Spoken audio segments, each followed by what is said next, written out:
There is something very special, obviously, about the school, but at the heart of everything are the students. And just walking into a hall full of bright young scholars with, wonderful plans for their own future rejuvenates one. So it's very difficult always to decide what to say on occasions such as this, because one is always preempted. So thank you very much for introducing the C.V. Raman Science Day and the competition that you've announced. And it's so difficult not to pay tribute to the greats that have built the science ecosystem in India. And Raman's name certainly is on the forefront. His association first with the Indian Institute of Science and then setting up the Raman Institute is fantastic. And sometimes it's very nice to walk down the corridors of history. And India had not done that in a very creative way. But probably some of you have seen Rocket Boys, and you've seen how Indian Institute of Science came up. And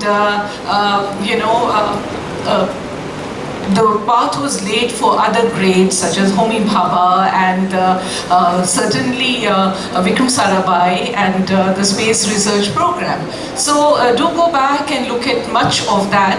But India's time has come. Science is on the ascendant, and you've already seen that through Chandrayaan 3. But the universe is waiting to be conquered, and we are certainly now looking forward to the mission Aditya, which is to place another let's just call it an observation mechanism, so that unhindered you can look at what is happening on the sun. So as we move forward, as a land of contradictions, we know that it is so important, and the theme that you have chosen as one planet, one family is very, very important, one world, of course. So whatever it may be, science has been trying to solve the problems of humanity on Earth, and maybe the greatest challenge is survival.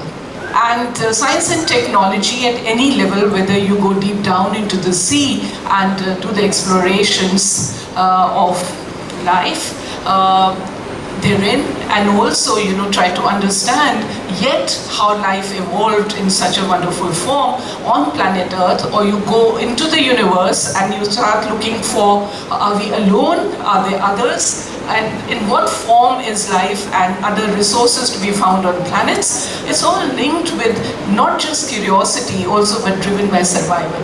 And to assume that to survive on Earth is becoming difficult, so we are going to colonize Mars, or you're going to go and look for resources out there in the universe, is a bit strange. But humanity is strange, and scientists are stranger still. And go forth therefore and dream into what is available out there, because the spin-off is very important. So the spin-off that comes through these explorations, whether we look at an expanding universe or we go deep down to solve mysteries of our own planet, the spin-off of science and technology impacts every aspect of life. And we are seeing this in India. So as we stride contradictions of abject poverty, yet of trying to pull a large population across the world. I'm not talking just about India, whether it be sub-Saharan deserts, or it be in Latin American nations or many other parts of the world. As we try to solve those problems, we know that there's a universality or a common denominator, and science has yet much to do.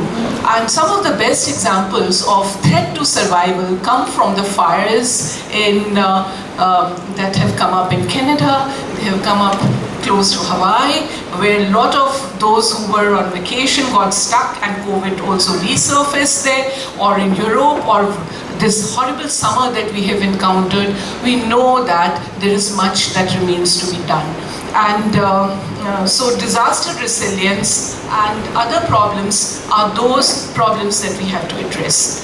But today is a time when the very young can participate in challenge-based learning and you can begin to solve problems. And what is more delightful is that the kind of problems that you choose are the ones that certainly are important for survival of humanity, and you bring to them a great deal of zest, passion and commitment to save the planet. And I think what you need to do therefore is challenge a generation such as ours, such as those who have not done enough and have left the problems to be solved. And in India, I hope that you will address these, but as you address them, you will use the very best of scientific process and science and technological marvels that have become available. And as born digital natives, as playing around with gizmos and also beginning to code very early, beginning to be scientists very early, you are the generation that is expected to solve many, many problems. Because today the tools that you will have and today the processes that you will use are the ones that the earlier generation took many years to grapple with and to learn with. But they left a very rich platter of tools that can be used. And those tools certainly are going to be driven by technology. It is going to be a world where neural diversity of human beings today is being replicated by machines, so that the brain-mind challenge, which is yet to be solved, but the brain-machine interface has become very strong, and so with this artificial intelligence or it is augmented environments, virtual reality, machine learning, or automated manufacturing, 3D printing, blockchain technologies, and data everywhere, pattern recognition everywhere, and now of course all this is going to be the kind of stuff that is easy to use, it is democratized because it is cheaply available, and it is accessible to the very young. And so you have, I saw your robots over there, so you have 5-year-olds who are building robots and becoming TED speakers and going to Silicon Valley, or they are like Gitanjali Rao was on the Times cover a few years back, who's a serial entrepreneur. But the problems that are being chosen are the ones that really are fantastic. It could be those that, for building Pokemon-like games, for aiding spinal surgery, looking at the data and doing that, or just with a computer on the screen, finding out what's wrong with your eyesight, or looking at cancer and so on. It's at the end of the day training systems with large enough data sets to understand the diversity and the complexity of problems and solving them. So whatever you choose, you have no getting away from technology, which is going to be a very powerful tool, and that is best being used by very, very young.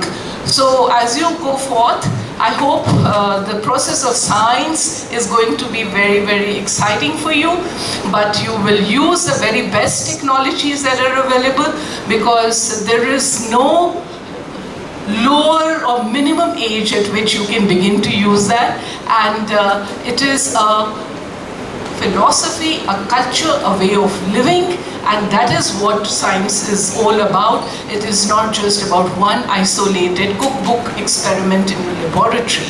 And problems abound, they are available, it's a gold mine. Anywhere you look, there is a problem. And I will leave you therefore with 2 questions, and I hope you will have a slip of paper that you can hand in to the organizers, because I hate to be the one who's talking. And so please have a slip of paper with your permission that can be dropped into a little box, and at the end of the day we can try to understand what this bright group of scholars thinks is the science technology scenario today, and what is going to be the future of science, because you're so good at dreaming and you're so good at also doing your research And that's why I always feel we should be listening to you rather than telling you anything. So please write down, according to you, by today, if you were to say wonders of science and technology, what would be those 7 wonders? You can go back to the last century or up to today. What do you think? I mean, you have the Taj Mahals, you have so many other heritage sites and so on. So what do you think are the breakthrough technologies, science and technology, the 7 wonders that have transformed the world? That's your problem 1 from my side. And Suman, I hope the data will be analyzed, will be available for the valedictory. And that's the challenge for some of the volunteers. And you'll have a nice data representation of it. And later you can go to the whole school with it. And you'll share the thing. And the second is, tell us, what will the future of science be? So as India moves to be 100 years old, by that time, what will be the new technologies that you would like to see? I'll give you one, I mean, just because at some point I maybe did that you may have chandeliers, it's already there, which will absorb carbon dioxide, but they also have microorganisms, and they will also, clean up the environment, will provide you the light and so on and so forth. There are people who have been thinking that as you walk down, Wi-Fi will be available, because maybe every little thing as you go is capable of providing you that, okay? So maybe 1, or do you want to give me more? Because there's a confusion on what is the best answer. No essays, cryptic 1 or 2 bullet points, okay? So what would be the new technologies that will be the defining technologies? So like suddenly we got ChatGPT, we got so much of AI now available so quickly. Look around, India has changed so completely, but think beyond, and in, say, when we are 100 years old as a nation state, what would be the future of science? And there's a global answer, it's not limited to India. And I hope those technologies will come from India and from those of you who would, in maybe the next 10 years, establish yourselves as the scientists for that future. Thank you so much and all the best.